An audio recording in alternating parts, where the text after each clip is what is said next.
Télérama,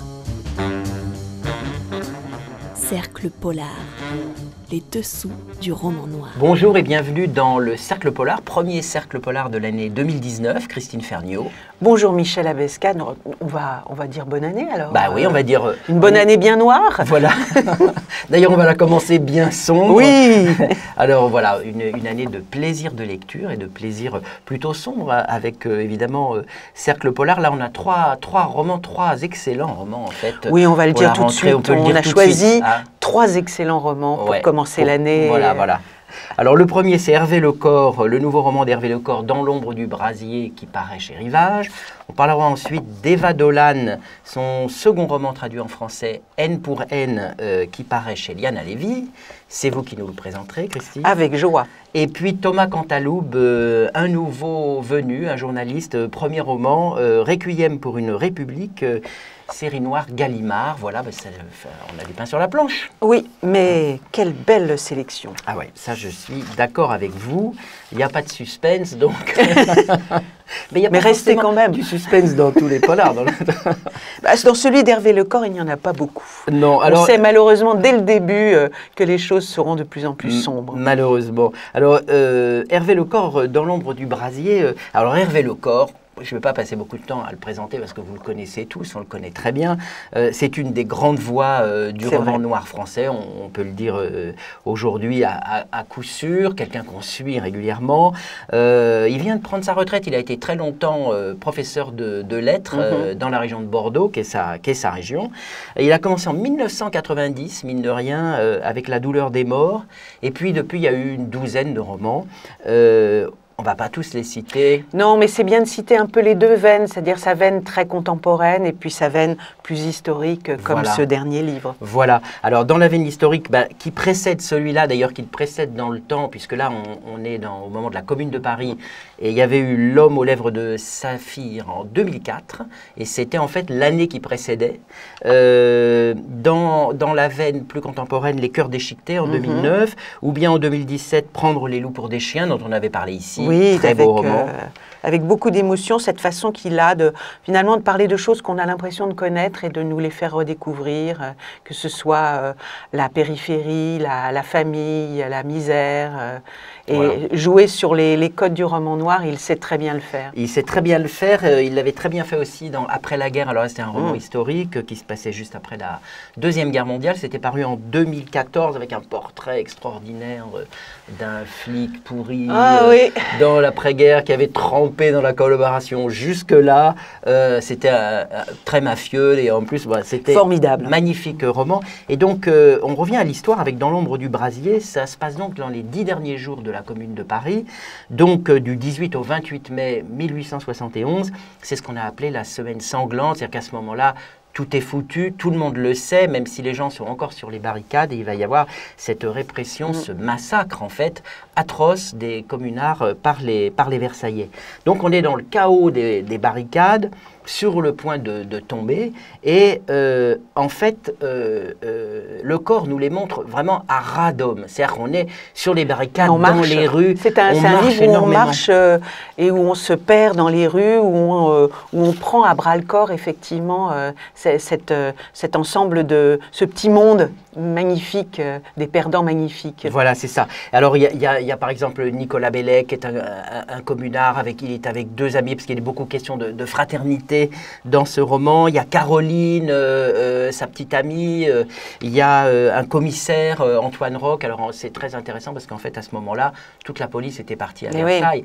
Donc, la commune avait dû nommer des gens pour s'occuper quand même du maintien de l'ordre. Et on va voir, cet Antoine Roch, c'est formidable, parce que en fait, il va s'occuper d'un crime dans le chaos de la commune. Et ça, c'est un des gros intérêts de ce roman, c'est d'inventer l'histoire criminelle. Que ça reste romanesque. Que ça reste romanesque. C'est pas simplement effectif, simplement ce serait déjà beaucoup l'histoire de cette semaine sanglante, c'est aussi l'envie de nous emmener dans une histoire policière qui montre aussi l'état des lieux et la personnalité des gens. Voilà, Et c'est vraiment passionnant d'avoir glissé ça. Et ça, il a très bien su le tricoter. Et puis, il y a un autre personnage qui est une figure du mal, alors qu'on avait déjà vu justement dans L'homme aux lèvres de Saphir, qu'il a eu l'idée de reprendre là, dans le cadre de la Commune. Et alors, ça renvoie au roman gothique, c'est un personnage assez extraordinaire, mais bon, on ne va pas trop dévoiler. Donc, évidemment, dans ce roman, il y a l'utopie. L'utopie de la Commune, il y a l'espoir, l'espérance des communards malgré tout, il y a la fraternité, il y a la violence. La fraternité, c'est extrêmement important dans ce livre. Et ce que je trouve passionnant aussi, c'est que cette semaine-là, on sait tout ce qui va se passer. Eux-mêmes, les personnages le savent, l'écrivain le sait, et on avance en gardant de l'espérance, en gardant cette fraternité jusqu'à la dernière minute. Non pas que ce soit un thriller, un suspense, mais on a presque envie que l'histoire change en avançant dans ce livre. Et c'est la grande force aussi d'Hervé Lecor de porter l'espérance au-delà du réalisme, au-delà de la réalité des faits. C'est très beau. Puis je pense que vous alliez y venir, mais il faut parler de l'écriture. Oui, alors voilà. Évidemment. Voilà, alors c'est vrai que pour juste, moi je suis entièrement d'accord avec vous, donc je ne vais pas répéter, ce que je trouve qu'il a merveilleusement réussi, et ça des fois ça m'inquiète moi dans les romans historiques, c'est pourvu que la documentation, la précision et tout n'écrase pas complètement le roman et la fiction. Alors là, pas du tout. Il fait éclater ça par un talent incroyable. Voilà, c'est vrai qu'il a dû faire un travail de recherche extraordinaire parce que tout est infiniment précis, même dans la géographie les rues, de Paris. Effectivement, et c'est très drôle parce mais là, vous avez tout à fait raison. C'est-à-dire qu'on ne sent jamais la sueur, on ne sent jamais l'effort, et on ne sent pas les coutures. On a l'impression qu'on avance, non pas de façon cinématographique, parce qu'il n'écrit pas de façon cinématographique. Il est hugolien, il est d'un classicisme époustouflant, et en même temps, il est totalement contemporain. Mais tout est précis, mais comme ça, quoi. Au petit point. Ça. Oui, il y a une forme de grâce. Alors, vous vouliez parler de l'écriture. Qu'est-ce que vous vouliez en dire de l'écriture? Parce que c'est vrai que c'est. C'est le cœur. Enfin, le cœur de ce livre, c'est la fraternité. C'est une histoire. C'est aussi du roman noir.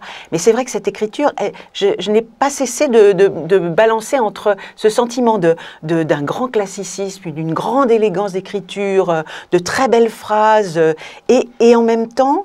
De me dire que comment fait-il pour être contemporain, pour nous offrir un roman qui ne sent ni la sueur ni la poussière, parce que, sauf la poussière des rues, et parce que c'est un livre extrêmement moderne. C'est pour cela que ça relie évidemment à toutes les fraternités, à tout ce qui se passe aujourd'hui. C'est un livre extrêmement contemporain et l'écriture est à la fois contemporaine et, je disais, Hugo, parce qu'il y a parfois cette espèce de bonheur de s'emporter, de s'enthousiasmer, de monter sur la barricade avec les personnages, comme si il savait exactement ce que c'est qu'une caméra. Mais ce n'est pas une caméra stylo, c'est une caméra littéraire. C'est ça. Alors, il sait très bien d'ailleurs casser la belle langue. Il y a quelque chose d'ailleurs, je l'ai interviewé pour le magazine Mais oui, vous l'avez fait. C'était extrêmement intéressant la conversation avec Hervé Lecor. Et sur l'écriture, il dit qu'il recherche la boiterie de la phrase. Il aime quand la phrase est un peu bancale, pas trop parfaite dans sa construction et tout, parce que c'est ça qui va donner le frémissement, c'est ça qui va donner la vie en fait de ce qu'il essaye de montrer, de ce qui se passe là en l'occurrence sur les barricades. Oui, et puis il n'essaye pas de prendre des voix à la manière d'une époque, à la manière d'un genre littéraire. Il arrive à rentrer à l'intérieur des personnages, à donner ce sentiment de psychologie à travers la voix, à travers le dialogue, et c'est magnifique. Enfin, je crois qu'on a aimé. Je ne sais pas si vous en êtes aperçu, c'est vrai qu'on a. Et puis c'est beau parce que le mot brasier, en fait, dans le titre, est très juste, parce que c'est un livre qui est vraiment un livre brasier. On en sort à la fois désespéré pour la société et comme enthousiaste parce que ça a existé et que ça peut exister. Oui, alors ce qui fait qu'il y a une profonde, et c'est très beau, il y a une profonde mélancolie en fait dans ce livre, à la fois mélancolie poétique en fait, mais c'est aussi une mélancolie politique, puisque c'est un échec parmi d'autres d'une succession d'échecs de toutes les utopies, les tentatives révolutionnaires, et avec quand même l'espoir, parce que les personnages continuent à se battre et se dire c'est foutu, mais on lâche pas. Exactement. Donc il faut le lire. Voilà. C'est même une leçon. Oui, aussi. Je pense qu'effectivement, si vous n'avez pas l'intention de lire beaucoup de livres en ce début 2019, il faut en tous les cas certainement pas louper celui-là, Hervé Lecor, Dans l'ombre du brasier, qui paraît en Rivage Noir. Oui, alors, vous êtes dur parce qu'il faut le lire absolument, mais moi je trouve qu'il faut lire aussi Eva Dolan. Alors, présentez-nous Eva Dolan, justement.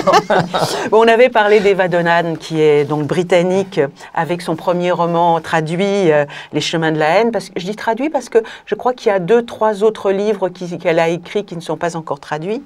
Haine pour haine est son second roman. Ça se passe dans une petite ville un peu... une petite ville anglaise comme on peut les imaginer, un peu Peterborough, c'est un peu n'importe quelle ville de secondaire d'Angleterre. Plutôt dans les quartiers quand même, plutôt dans les coins qui souffrent beaucoup de la crise économique, etc. Mais c'est vrai que ce n'est pas une ville en particulier, on sent bien ces villes anglaises où l'immigration est importante et plutôt les quartiers d'une ville moyenne.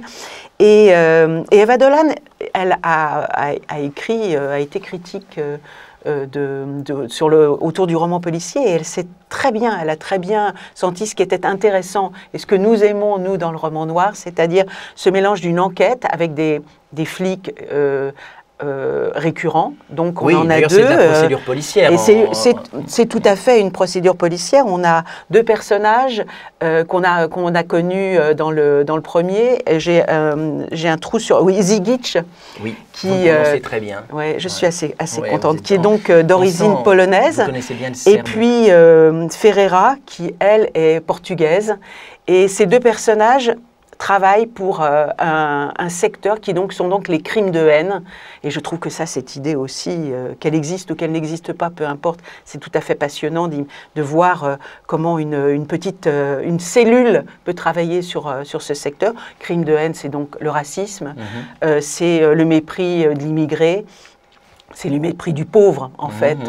Et l'histoire commence dans ce second livre avec des hommes qui ont été massacrés à coups de pied, à coups de poing, et qui sont massacrés par hasard, simplement parce qu'ils n'ont pas la bonne couleur de peau, ils ne viennent pas du bon quartier, ils ne viennent pas du bon pays. Et puis, il y a aussi une autre histoire où deux sœurs se retrouvent bousculées, et l'une des deux est tuée par une voiture qui est une voiture folle, mais où on sent bien qu'il y a quelque chose d'intentionnel derrière tout ça.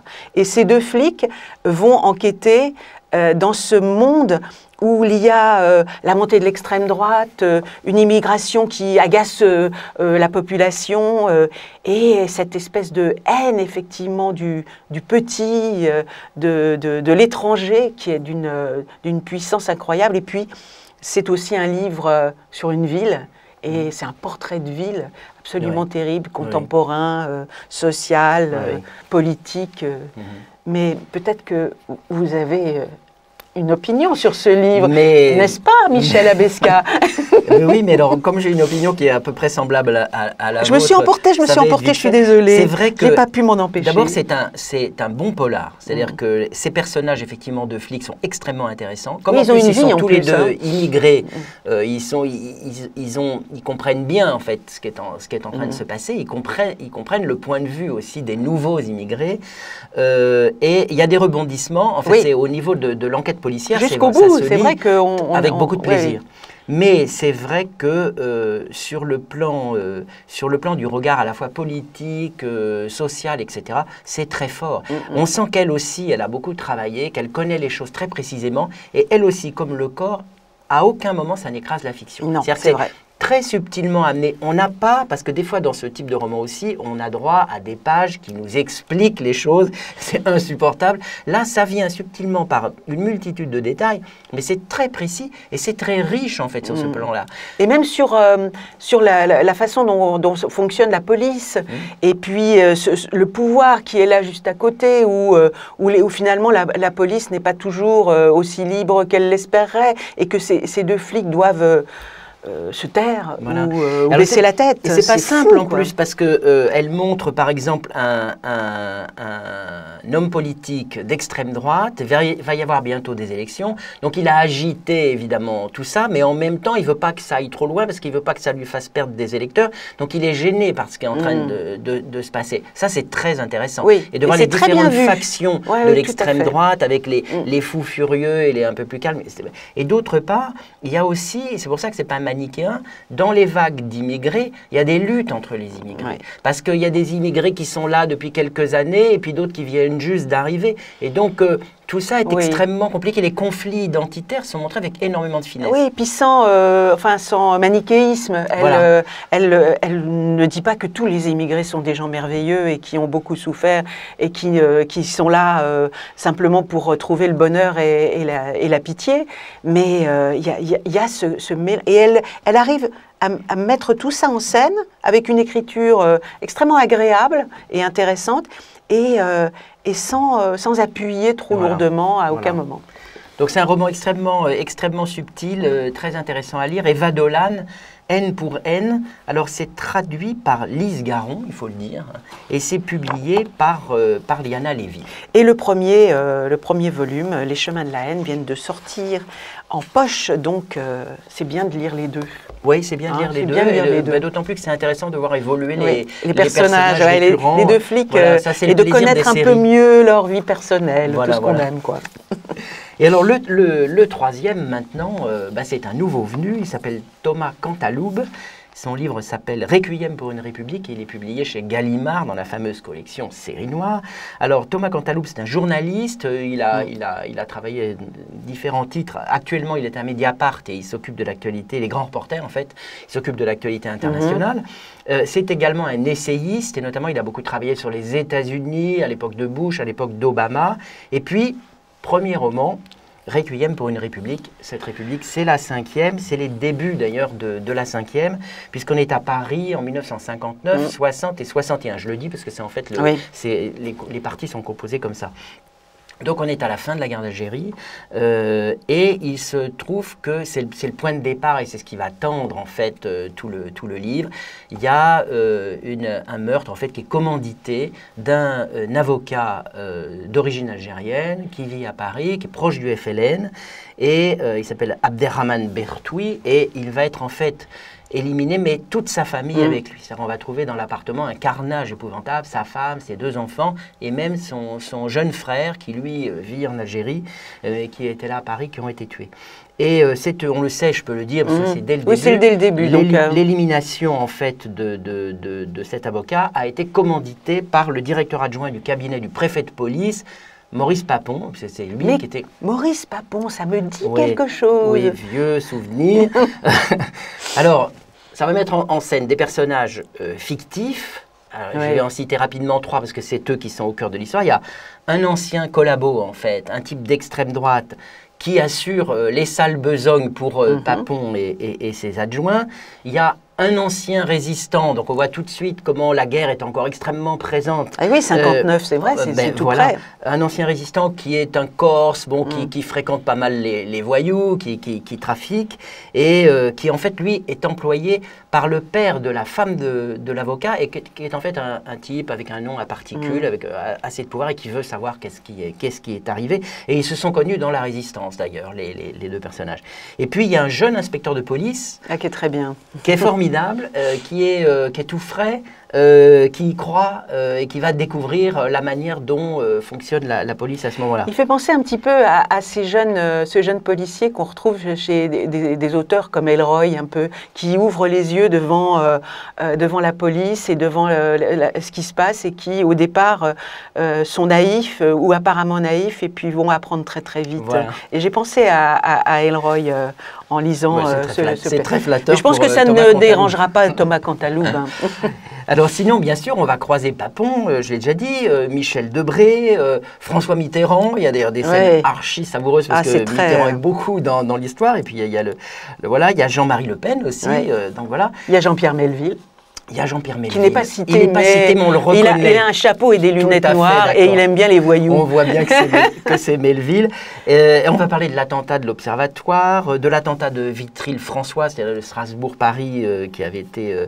il y a eu un attentat le 18 juin 61 par l'extrême droite. Il y avait la répression de la manif des Algériens le 17 octobre 61, où certains ont été jetés à la scène. C'était épouvantable. Beaucoup. Deninx déjà avait reparlé de tout ça. Alors, qu'est-ce que vous avez pensé de ce roman, Christine? Vous avez dit énormément de choses déjà. Moi, je rajouterais juste que, effectivement, cette façon de tricoter le réel et la fiction, c'est parfaitement réussi. Ce n'est pas du tout un roman de journaliste, à aucun moment, parce qu'on a...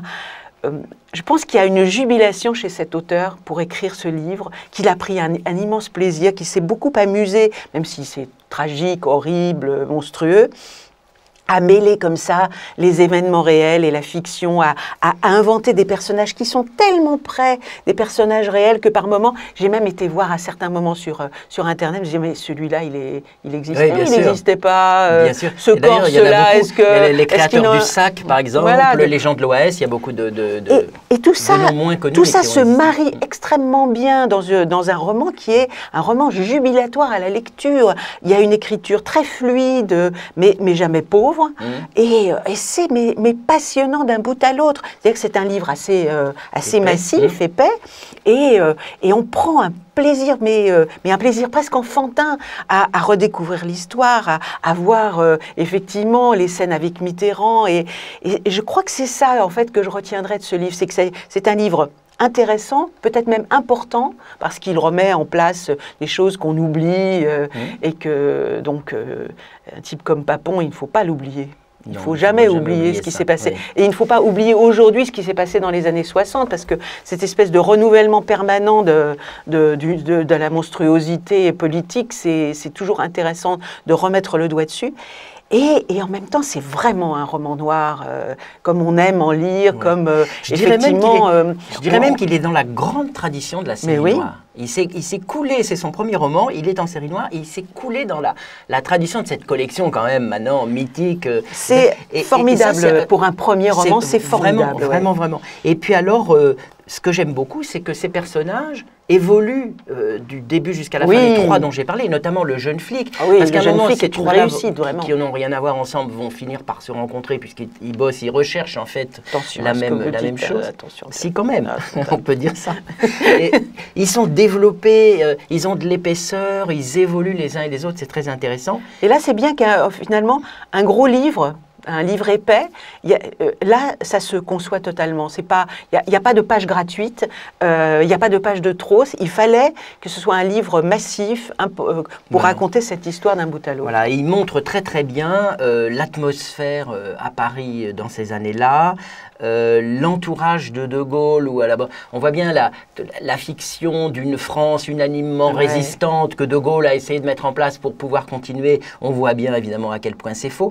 L'entourage d'extrême droite qui est encore extrêmement présent, la question de la fin du colonialisme, et aussi, mais ça on ne peut pas en parler parce que malheureusement c'est une part du mystère du livre, c'est qu'il montre bien aussi comment déjà, on n'a même pas encore signé les accords d'Évian, comment le néocolonialisme va venir succéder au colonialisme et comment en fait il va y avoir toujours des rapports de domination entre la France et l'Algérie, malgré tout. C'est très passionnant. Mais ces trois livres se donnent bien la main parce qu'on se dit qu'on pourrait les mettre en lecture auprès des étudiants pour qu'ils voient à quoi ressemblait la France des années 60, à quoi ressemble l'Angleterre pré-Brexit avec Eva Dolan et l'histoire éternellement recommencée que nous raconte Hervé Lecor. Je trouve que c'est de l'enseignement par le plaisir, c'est un peu idiot comme phrase, l'enseignement par le plaisir, mais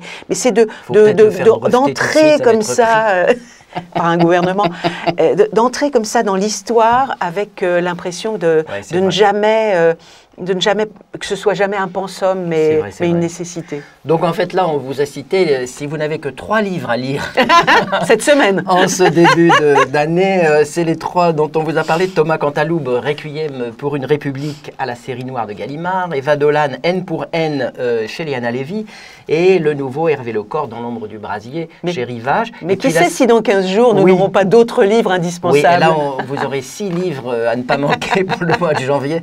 Voilà, écoutez, on vous souhaite d'excellentes lectures et là avec ça on est certain Soyez que ça heureux, va marcher. Merci Christine Ferniaud. Merci Michel. Merci à vous. À bientôt. Très bientôt. Bye bye. Télérama. Cercle polar. Les dessous du roman noir.